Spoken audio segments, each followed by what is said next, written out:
pada siang hari ini akan menjelaskan serta mempresentasikan salah satu proyek Science Data yang terhubung dengan konsep AI yang dimana judulnya yaitu pengembangan sistem penerjemah bahasa isyarat real time berbasis hybrid deep learning untuk otomasi respon percakapan natural.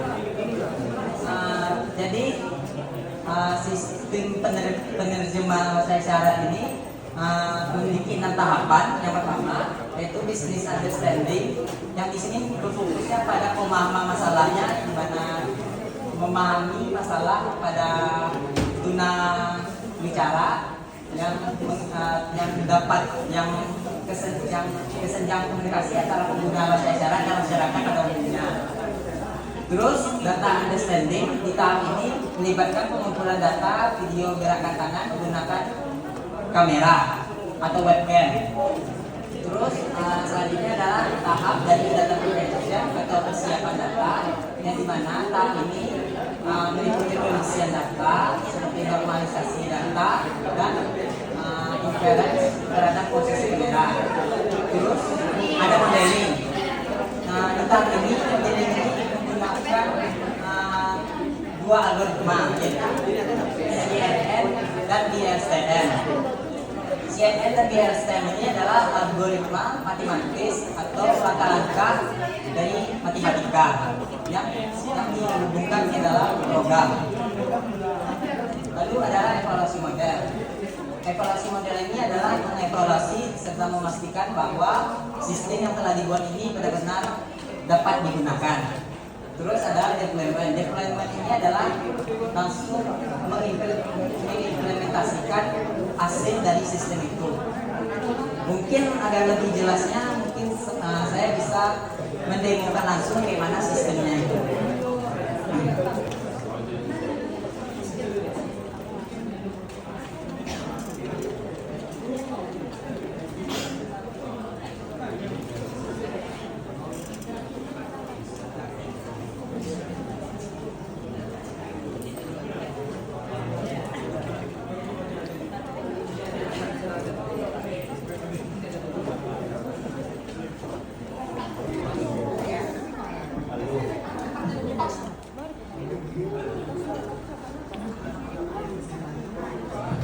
Suara itu dia kayak kalau TTS atau text to speech itu dia pakai API dari Eleven Labs. Apakah teman-teman ada yang tahu API? Jadi API itu ibaratkan jembatan antara pengguna dan pembuat aplikasi atau pembuat sistem ini. Jadi kita bisa menghubungkan misalnya AI, misalnya kayak ChatGPT, Grok atau yang jenisnya yang lain-lain.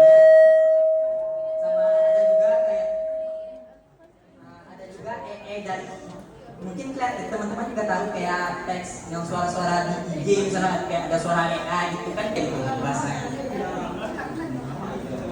Terus yang kedua, proyek yang kedua yaitu chatbot. Chatbot ini juga terintegrasi dengan AI.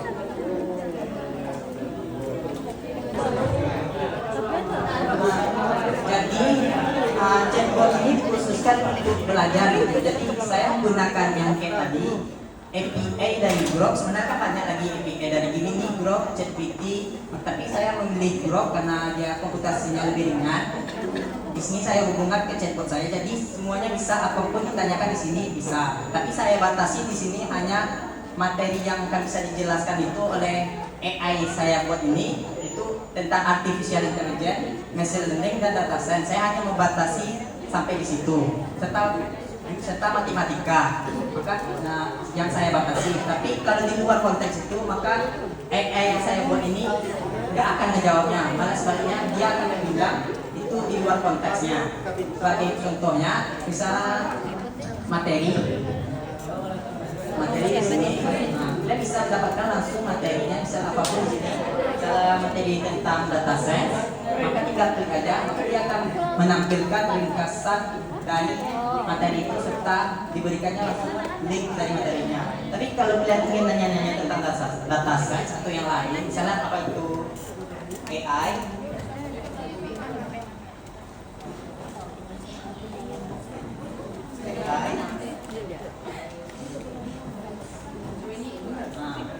bisa menjawab, tapi misalnya lihat di luar konteks, misalnya yang menggunanya resep nasi goreng, nah itu kita akan jawabnya.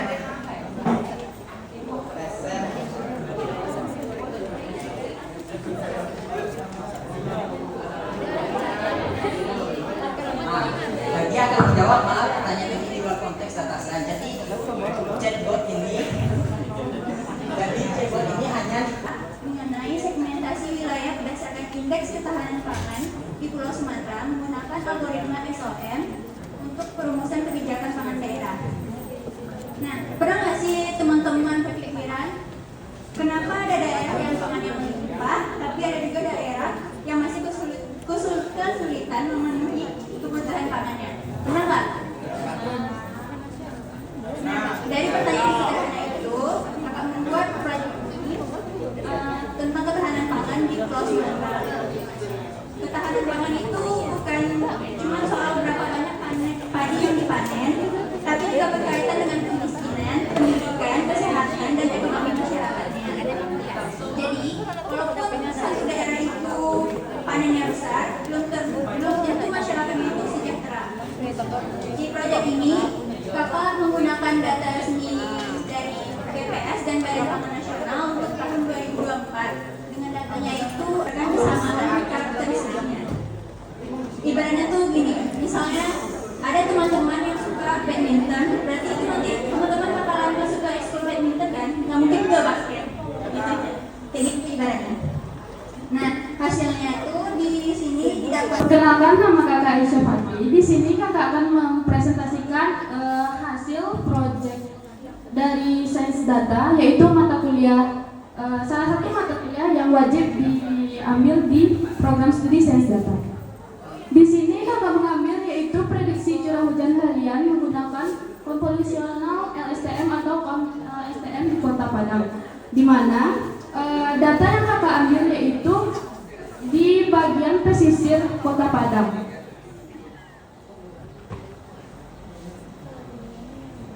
Penelitian ini memprediksi curah hujan harian di Kota Padang menggunakan model convolution LSTM, dan data yang diambil yaitu AWS BMKG Teluk Bayur tahun 2024. Model mampu menangkap pola temporal dan spasial dari cuaca yang telah ditangkap oleh sensor oleh sensor yang ada di salah satu taman yang untuk mengukur data curah hujan tersebut.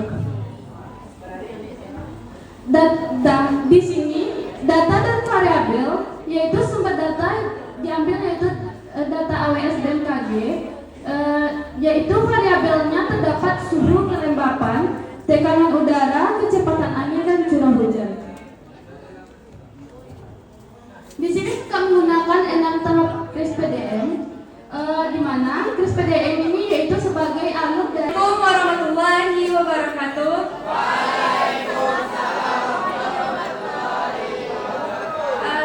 Halo adik-adik semua. Semangat banget ya. Perkenalkan, nama kakak Nala Kuliaza, biasa dipanggil Nala ya.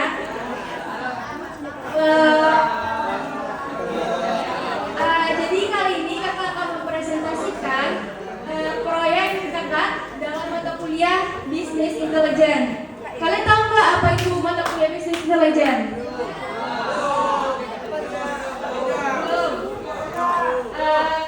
Mata kuliah Business Intelligence ini adalah memvisualisasikan data mentah menjadi informasi strategis untuk pengambilan keputusan. Seperti yang kalian lihat pada tampilan ini, kakak tuh membuat sebuah dashboard evaluasi penerima beasiswa sekolah di Indonesia. Kakak mengambil data ini di Kaggle ya.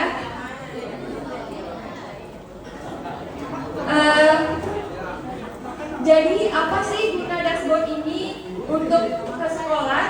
Jadi dashboard ini bisa membantu melihat data secara lebih cepat dan jelas. Jadi lebih mudah untuk evaluasi dan pengambilan keputusan. Contohnya ini, di bagian atas ini ada namanya KPI. KPI itu ada ringkasan data seperti angka, seperti yang di atas 4 ini. ada total mahasiswa yang sekitar 1042, rata-rata SKS penerima bantuan ini adalah sekitar 20, dan rata-rata IPK-nya adalah sekitar 33,1, dan penerimaan beasiswa adalah sekitar 26,1%. Di sini kita bisa lihat juga ada penghasilan yang terdiri dari rendah, sedang maupun tinggi. Terdiri dari 3 tahun, rata-rata IPK, SKS, dan visualisasinya. Dan kita bisa lihat ada yang mau berapa sih yang terima. Nah, kita bisa lihat dari sini. Makanya kata-kata itu bisa dilihat secara lebih cepat.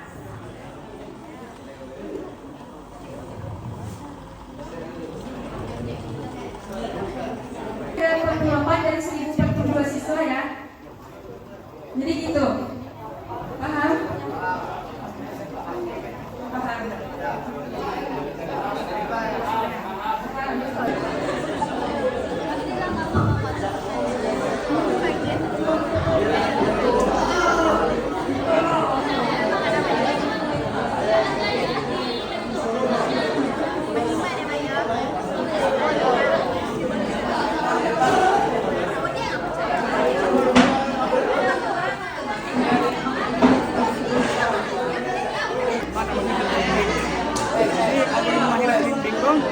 Ini yang bisa menentukan jalan tercepat, 5 jalan tercepat untuk menyelesaikan labirinto.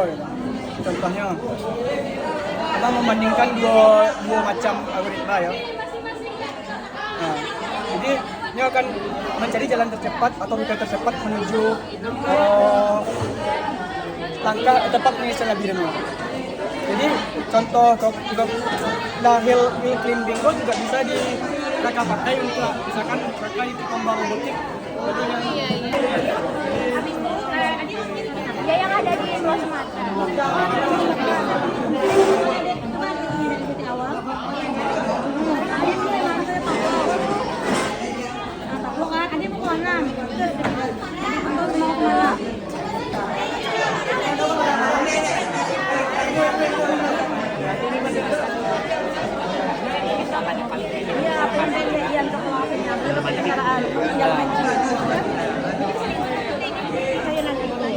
Ini kan juga ada legendanya, ada masjid atau pantai, budaya atau apa?